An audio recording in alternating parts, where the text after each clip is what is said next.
let's talk a little bit today about the power of listening in your business.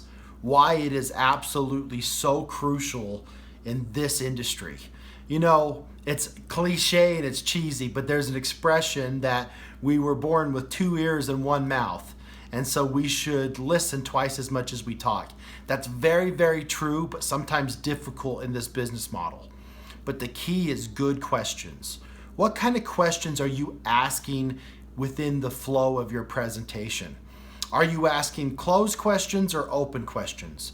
A closed question is like, do you like this? Well, they could say yes or no, and it probably doesn't do you a lot of good regardless of what that answer is. Ask questions that will elicit a response, that you can get them to do some of the talking. Because the key in this industry is not having a pre-formulated presentation when you're in a prospecting situation where you have to go a certain direction. The best and most successful prospectors are the ones that ask questions and actually hear and listen to the responses and then customize where the presentation is going to go based on those responses. So it's not just important to ask a question, listen to the response. Quite often, and this we've all been guilty of this, we ask a question, are we really listening to the response? Are we formulating in our mind what we're going to say next? So that's the key.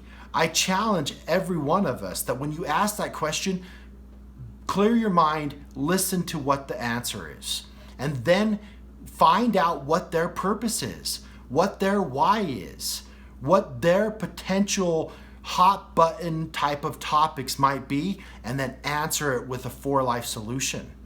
You know, I was very guilty of not doing this well in the beginning of my time as a distributor with For Life, because I declared to Dave Daughtry early on as my sponsor, hey, I want to be financially free. I want to own my time. Why? Because I want to do what I want to do rather than what I have to do. I want to be with my family. I want to be there for my kids. And in order to do that, the prerequisite is I can't worry about money because I have to own my own time, do what I want to do, spend time with them. You know, those of you that know my story, it's about being the father that my father, because his life ended at an early age, couldn't be. And if I want to do that, I can't be worrying about money. As Jeff Olkeber says, I can't be worried about there too much month at the end of the money, right? I have to be able to be financially free. So it's a good goal, but it's my goal. So quite often in the very beginning, I would go and I would talk to people, and I'm talking to them about financial freedom. I'm talking about them owning their time. I'm talking about lifetime compression, about, yeah, you're gonna have to trade in 9 to 5 for 8 to faint, but if you do that after 5 years, you can compress 40 years into there. And I got people that are looking at me with a blank stare. What's this guy talking about? He's crazy. Why? Because maybe they just wanna make a few $100 extra a month. Maybe they're in it because they want to have the best products in the world when it comes to your supplementation. Maybe they want to go on great escapes, vacations. For Life pays, they go on vacation. Maybe they want to be recognized by their peers. You're not going to find out what their why is if you try to interject your why. The only way you can find out their purpose is listen. You know, I consider myself somewhat of an expert on an audience that doesn't listen because I have 6 kids. They hear everything, listen very selectively to what they want to listen to. And so take out the danger of the relationship. Be open. You know, let them know that there are no poor responses or poor answers because it's their answer. That's what you're looking for. And sometimes there's the old expression that don't ask a question you're not ready to hear the answer. Sometimes you're going to ask questions that the answers might be a little bit daunting or they might be a little discouraging. But guess what? Every time you get them to sincerely open up about something that can progress you to a relationship, a partnership, take a prospect and add the conversion to where they become a distributor, well, that's great.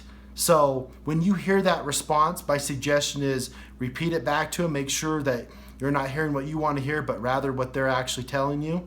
And then get through with a follow-up question and another follow-up question, because that's the key. Is most people aren't going to just come right out and tell you, especially if it's not a warmer contact. Yeah, if it's a hot contact, maybe there's somebody that's just going to come right out and they're going to tell you from day one. They're going to be completely transparent. But if it's a colder contact, warm them up by asking questions and listening. One of the things that I try to do whenever I'm in a prospecting situation is when I ask those questions, I try to make sure that in the beginning, it's like 75-25. I'm asking questions, getting their response. Asking another question, getting their response. Then I'm going to shift that a little bit to the end of the actual presentation where I'm going through conversion and close. I'm going to shift that to where maybe I'm doing 75%, because now we're at the point of reckoning, right? We're going to actually try to take that prospect and turn them into a partner. But in the beginning, I'm asking questions because that was something I had to learn the hard way. I just did. I had to learn the hard way that not everybody has the same goals that I had. And that's fine, right? This entire company is made up of great people that have a lot of different reasons for being involved. And you would think that I would have already known that, because with my role with the company before I became a distributor, I took care of the top ranking distributors that 4Life had to offer. Very different backgrounds, genders, creeds, nationalities, religions, personalities, but they all had a purpose, that they had that faith, fire, and focus, right? That was a very crucial book that I read one time that said we have what it takes to be great. If we're not great, there's a reason why. We can identify, very likely, is it faith? Do we not really believe it enough? Do we not know it well enough to believe it well enough?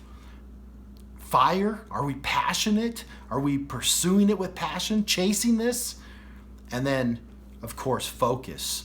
Are we distracted, or we really got our eye on the prize? But I can promise you, those were the three things that the top ranking distributors all shared in common. They had faith, they had fire, they had focus. That's why they were great. That's why they accomplished what they accomplished. But they have different whys. They have different purposes. And that's something that I had to find out the hard way. There's an expression that a smart man learns from his own mistakes, but a wise man learns from the mistakes of others. So I unfortunately had to learn the hard way that not everybody had the same purpose. Ask questions, hear their why, and then take your message and customize it to their why. Because 4Life has the answers. Find 4Life solutions for their problems. And if you do that by listening and actually hearing what they say, then you're going to be more successful. So I hope that helps, and looking forward to next time. Thank you.